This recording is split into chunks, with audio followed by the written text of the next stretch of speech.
Hello and welcome back to another video. If it is your first time watching my videos, my name is Nicole and I sell vintage home decor on Etsy. Today I have a bunch of orders to pack up. So I have 12 orders to pack and I'm going to take you along with me through the process. I'm going to show you what kind of materials I use to pack my orders, how I ship fragile items, the size of boxes that I use, where I get my boxes from, and lots of other tips. First things first, it is 5:30 and I have an order that needs to go out today. UPS closes at 6:30. So we're gonna pack that order first. The item I'm packing up is this adorable chair with this beautiful cane material on the backing and on the seat. And it has a little plaque on the bottom that says Kostenbauder Crafts from Mooresburg, Pennsylvania.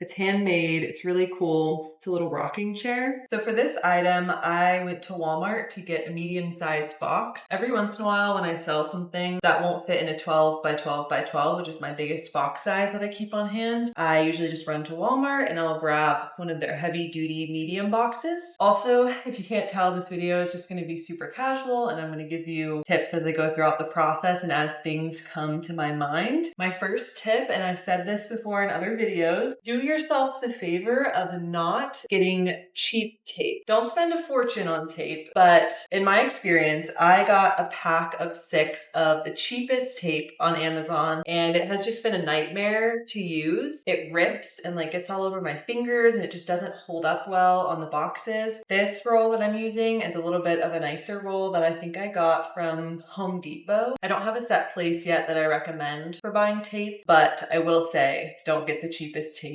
possible because it will annoy you. For big boxes like this, I will do one line of tape this way, one line of tape the opposite direction, and I'll add a couple extra for some more structural integrity since it's such a big box. As you can see in the background, my dog does not like the sound of me packing items. She's out of here.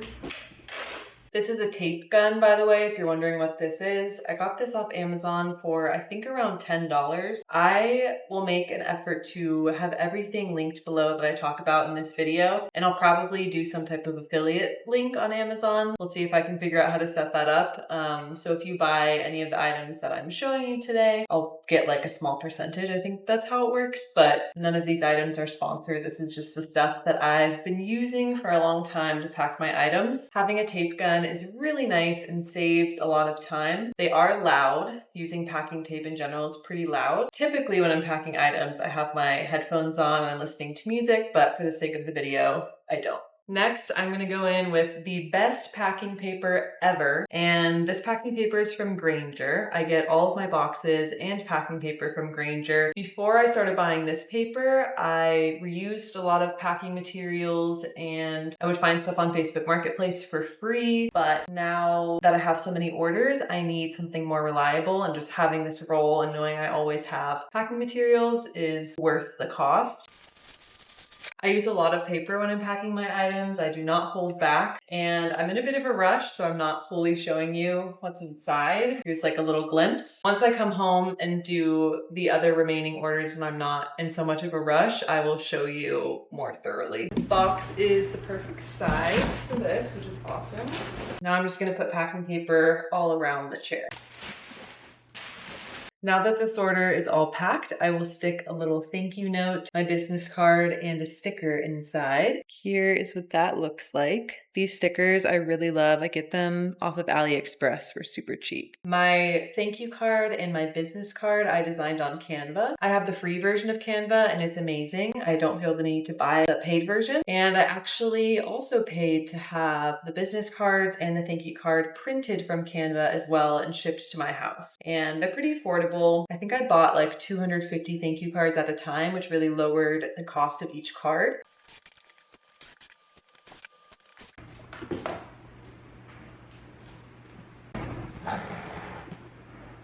It's so strange. There's an acorn stuck right here. What is that? There's literally a sharp little acorn piece that was sticking out here. I thought it was part of the cardboard and it was super sharp. That is so random. This item is all packed up. It feels very sturdy. I have a label I've already created for the item, so I'm gonna paste that on, and then we're gonna go to UPS to drop it off. And stay tuned because I'm gonna show you how I make all of my labels and all the tools that you need to make labels at home later in the video.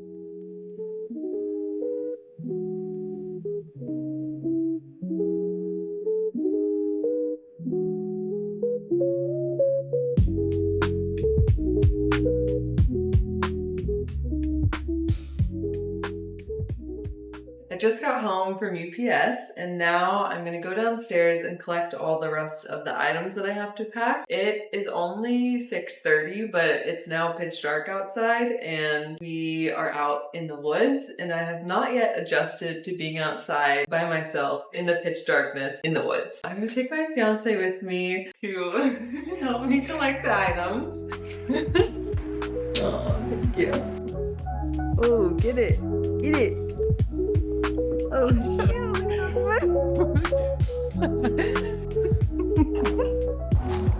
Spooky! Come on in.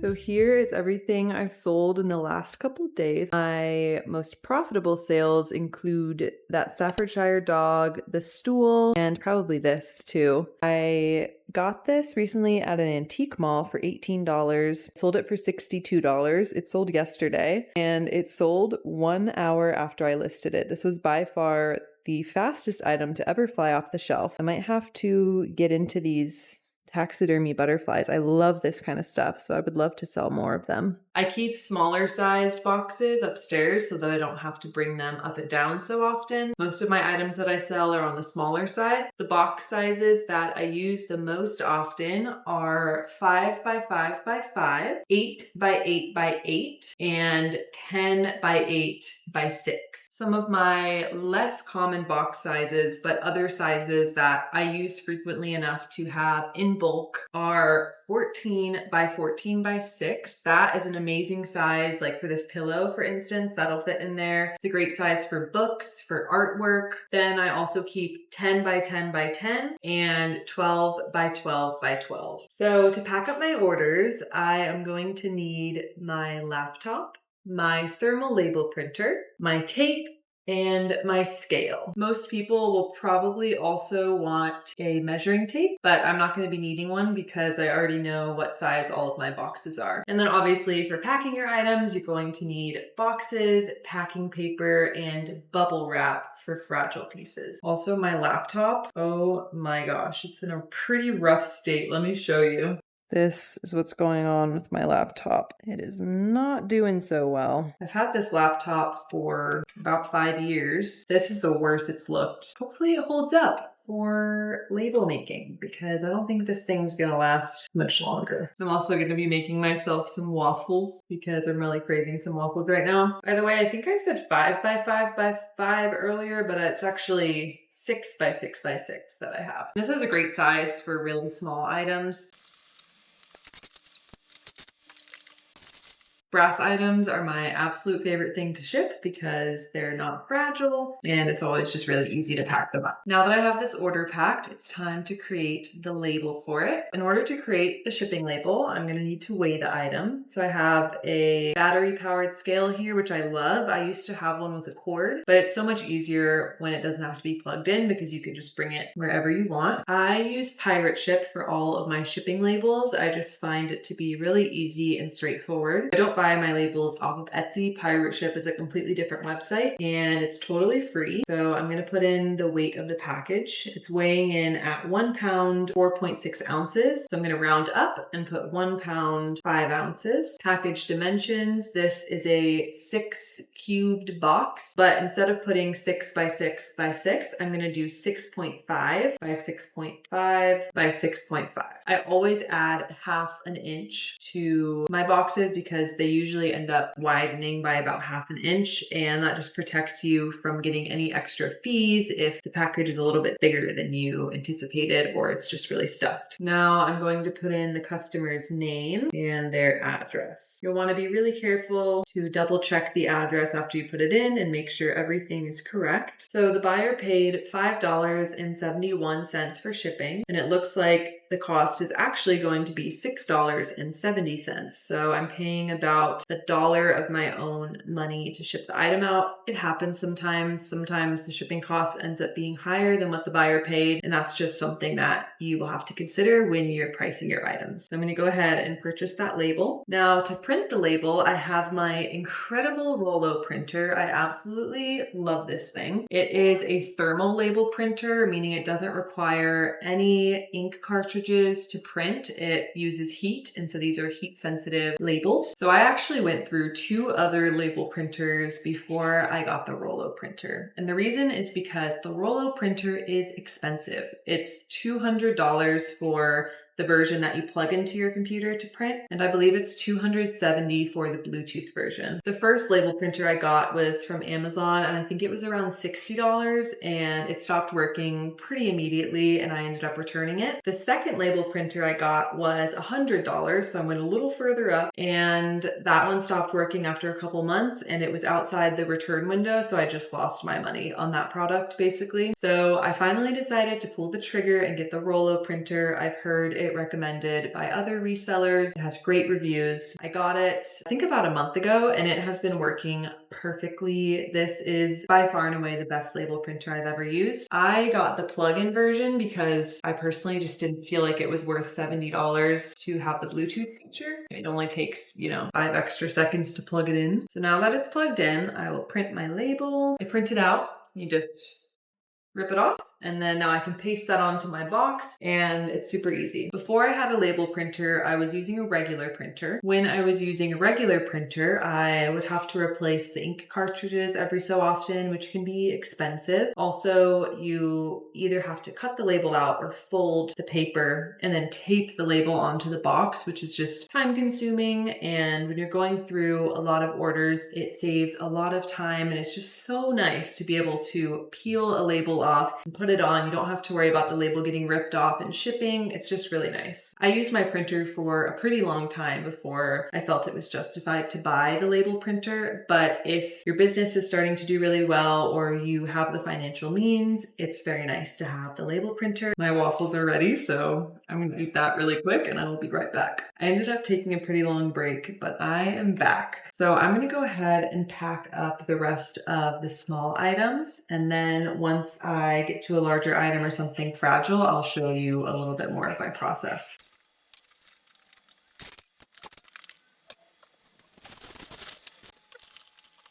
This is the size of the 10 by 8 by 6, and I'm going to be putting this little paper mache box in there. This is not a fragile item, so it does not require bubble wrap. As you may have noticed so far, I do not use bubble wrap unless I'm shipping something that is very fragile, like glass or porcelain or ceramic. I'll also double check to make sure there's no price tags left over on the items. Every once in a while, I will have missed a tag from the thrift store, and I don't want someone to have paid $30 for an item and then they find a $2 tag on it. So I like to double check. As a general rule of thumb, when you're packing items, I would aim to have at least 2 inches of space on all sides for padding. Something that's nice about buying box sizes is that nowadays when I'm doing my listings, I already know what size box I'm going to use, and that way I can properly reflect the shipping costs for calculated shipping. So for this item, for instance, I knew I was going to use this sized box, so I put the dimensions of this box into Etsy as the dimensions of the item, and that way I'm reducing the amount of times that I'm having to pay out of my own pocket for shipping.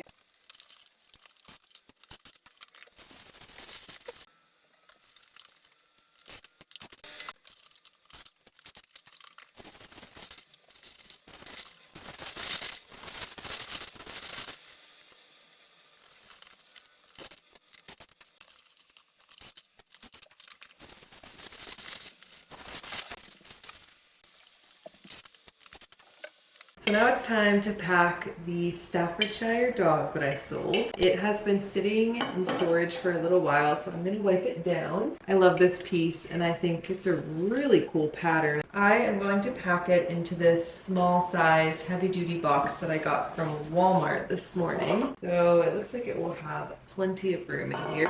I am going to wrap it very well with bubble wrap. First things first, let's tape the bottom of the box. First, I am going to fill the bottom half of the box with packing paper.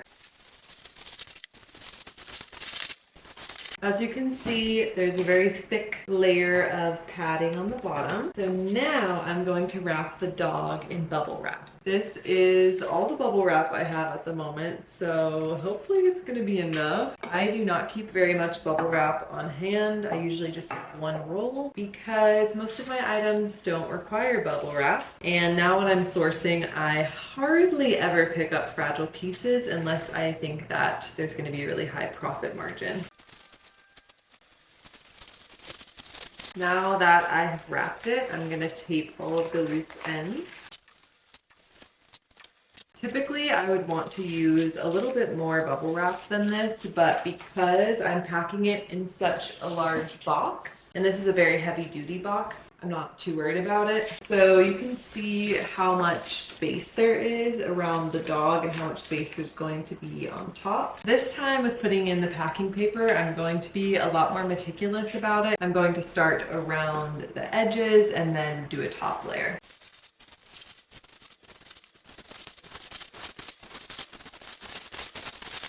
What I like to do with more fragile items is I will do a layer going horizontally, and then once that layer is complete, I'll do another layer of a bunch of vertical strips and then back to horizontal strips to just make sure it's very well padded.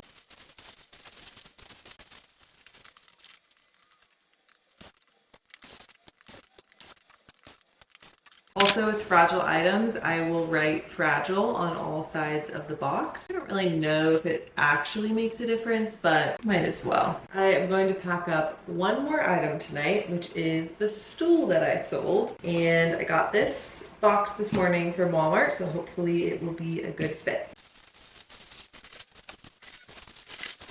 I don't think I ever showed this stool, but in my recent estate sale haul video, this was at the sale. It was $80, and when I went to the sale, everything was 20% off, which would have put this stool at $60, and $60 was just a little bit higher than I would want to spend on it, but the sale was going to be 50% off a week after I had gone, and so I went back for the 50% off day and the stool was still there, and so I got it for $40. I listed it for $138 and it sold I think within a week, so that was awesome. It is truly a beautiful stool. It's nice and big, it's very sturdy. Perfect, it fits perfectly in there, which is awesome. I think I'm gonna put a little bit more padding underneath the stool.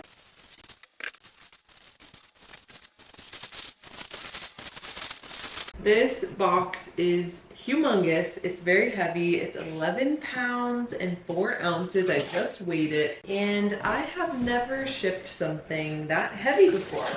So I just pulled up the shipping address, and thank goodness it's actually going to someone who lives in North Carolina, which is where I live, so that's really gonna help with the shipping cost. When I listed it, I think at the true weight and size, it was gonna cost like $40 to ship to New York and then $80 to ship to California. And so I reduced the size and weight to make the shipping a little bit cheaper, and I knew that would cut into my profits, but I just didn't want people to be scared off by such a high shipping cost. Okay. Thankfully, it's not too bad. I think it really saved me that it's going within the same state, and I only have to pay $3 extra out of my own money, which I totally anticipated having to pay like 15 or 20 extra dollars. So that is a really nice discovery. These items here on my coffee table represent 2 more orders that I need to pack up. They're both bundle orders and I just don't have a big enough box upstairs right now to pack it up. So I'm going to grab that in the morning when it's not so late and pack those. These are all the items that I packed with you on camera, as well as the UPS order that I shipped out at the beginning of the video. I have been getting a lot more orders from my YouTube viewers directly. So if any of these orders are yours, thank you very much. All of these orders represent a couple days of sales. I think it was mostly over this past weekend that I got all of these orders, which was just mind-blowing. This month has been pretty crazy with orders so far. I think it's just the holidays and holiday shopping that's been picking up. But yes, thank you very much to anyone who's placed an order from my shop. I have had so many comments requesting a shipping video, so I hope that you were able to get some helpful tips. You may know this from watching my past videos, but I do not offer free shipping on my items. I offer calculated shipping, and I am pretty dead set on that decision being ideal for vintage sellers. So if anyone is interested in a more dedicated video that goes into that topic specifically, I would be happy to discuss that more. Just let me know. But in terms of packaging materials and items for shipping, I hope that this was a decent rundown. I know so many people are intimidated by shipping when they first start out on Etsy, and I just really want to show you that it's not scary, it's not intimidating. It's pretty fun and very gratifying when you have all these lovely orders lined up at your front door ready to be shipped out. Also, Etsy makes shipping out items very easy, especially if you buy your labels through Etsy, which I used to do. So that's also an option. Anyway, at this point, I'm just rambling. So I will see you in my next video. Thanks for watching, and I hope that everyone is having a lovely November so far.